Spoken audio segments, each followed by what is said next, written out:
Hello friends, welcome back to my channel, Patronosaurus Reads. I'm Katie, aka Patronosaurus, and I read. Today I'm bringing you part 2 of my September wrap-up because there are books that somehow on my Goodreads got shelved into October, even though I read them in September. So in my last wrap-up, my August and September wrap-up, I said I only read 4 books, but turns out I read 3 more, so I'm going to quickly run through those. They did bring down my average rating in September quite a bit because they were 1, 2, and 3 star respectively. It was a great time. So let's start with my 1-star read, which was The Lion Game by Ruth Ware. This book follows a young mother. I guess she's not super young. She's not like 20. She's in her late 20s. She's like 27 or 28 or something. And she gets a mysterious text message that says, "I need you." And she doesn't recognize the number, but she knows that it's from one of her best friends from high school. So she knows that's kind of like the siren call that all of them would have always come when someone said, "I need you." So she goes back to the town where her school was. It was a boarding school. And she meets up with the friend who called them, as well as all of the other friends. I think it's a group of four friends. And turns out a body had been found by a local walking their dog, and that connects back to the reason why the main character got kicked out of her boarding school 10 years ago, and a lot of mysterious things that were going on, which sounds very promising, right? Like, that sounds great. And then I read it and it was boring as all hell. Like, it didn't have the spooky atmosphere that I think Ruth Ware has really perfected in her last 2 books. Because I did read The Death of Mrs. Westaway and I've read The Turn of the Key. And those both have such a great atmosphere and that adds so much to the book. And I feel like she was kind of going for that in The Lion Game, but it just didn't work. And it focuses a lot on this game that these friends played when they were in high school called The Lion Game, where you got points for telling lies and getting people to believe you and things like that. So a lot of the locals didn't really like them because they were little turds. And they were still turds as adults. And I didn't really like any of the characters. I know it's kind of a trope of the mystery genre. It's very popular now to have really unlikable main characters and to expose their dark secrets or whatever, but it was just intensely uninteresting to me. It was so boring. I didn't figure out exactly what the twist was. Like, I didn't know exactly what had happened, and I wasn't really figuring it out, but also it was pretty obvious, some of the pieces, and then other pieces I was like, yeah, okay, that makes sense. So it just wasn't good. I know this is one of Ruth Ware's earlier books. I think it might have been her second one. And her writing has definitely improved. Like I said, I've read the last 2 and I really liked them a lot more than this one. But this was not a good time. I think if you're interested in trying out Ruth Ware, maybe skip her earlier books. Although maybe some of the earlier ones are good. I don't know. This one wasn't, though. Don't read this one. Not worth it.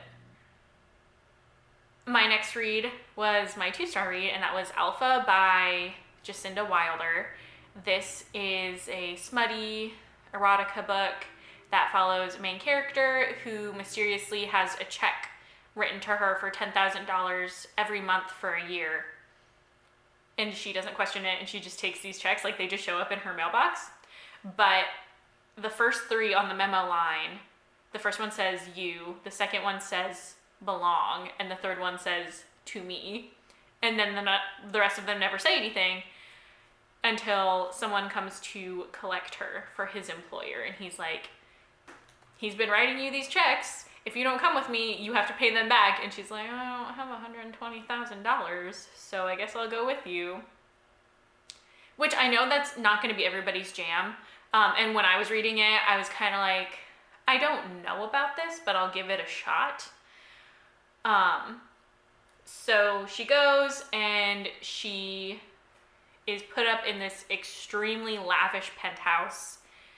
All of her expenses are taken care of, but she is not allowed to look upon the man who has given her this money. He keeps her blindfolded when he is in her presence, and she's trying to figure out why he's so infatuated with her.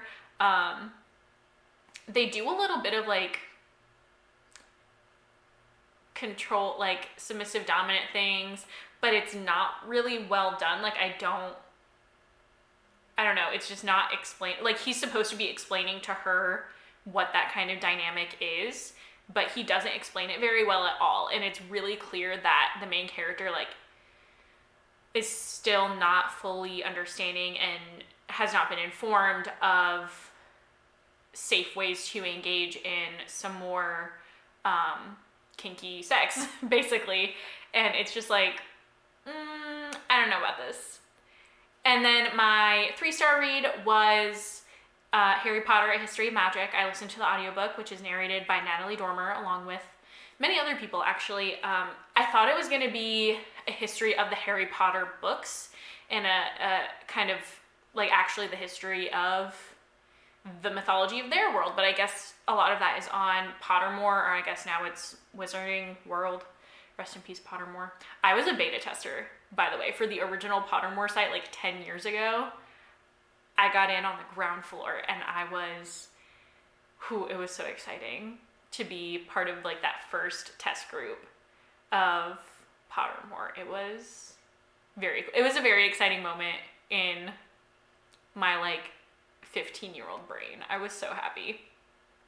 Anyway, so Harry Potter History of Magic actually follows, it like all the chapters are titled like Transfiguration, Charms, Care Magical Creatures, and then it follows real world mythology and real world beliefs from the past about these different magical properties, and they contact like curators at the British Museum, where there is currently a Harry Potter exhibit, and experts in a lot of these different fields, and do interviews with them. So I'm assuming in the print format it's just print, but in the audiobook it was actually hearing these people talk about their work. They brought in the illustrator for the illustrated editions, Jim Kay, and he talked a lot about the symbolism that he pulled in for different characters, which was super interesting. They brought in Stephen Fry and Jim Dale, who narrate the British and American versions of the audiobooks respectively, and had them kind of talk about their processes of coming up with different character voices and how they did that work. And a lot of that was really interesting, but that's not what I was expecting out of the book, and a lot of times it was kind of boring, especially because that wasn't what I wanted out of this book. So it did feel like listening to a podcast at times, but I don't tend to listen to kind of research-based nonfiction podcasts. I listen to narrative-based podcasts. I listen to The Adventure Zone. I listen to Hello from the Magic Tavern. I have dabbled in Welcome to Night Vale. Like I don't listen to the stuff that's supposed to be more serious, I guess. It's just not my thing. So I think from the start, this book was just not going to be in my wheelhouse. It wasn't really going to be that interesting to me. So I could definitely appreciate what it was doing, and some of it was really interesting, and the production quality was absolutely top notch. But it just wasn't that interesting to me, so it ended up being 3 stars. All right, so those were the last 3 books I read in September. Sorry, I don't have my life together and don't know how to keep things organized, and didn't include these in my original video. But I hope you enjoyed this anyway. If you've read any of these books, let me know what you thought, especially the Harry Potter one and the Lion Game, because I feel like I will have kind of an unpopular opinion of that, since so many people love Ruth Ware and they love all of her books, and I was not a fan. So yeah, all my social media will be linked down below if you would like to connect with me there. Leave a comment, like, and subscribe. That's what YouTubers say. I'll see you guys next time. Bye.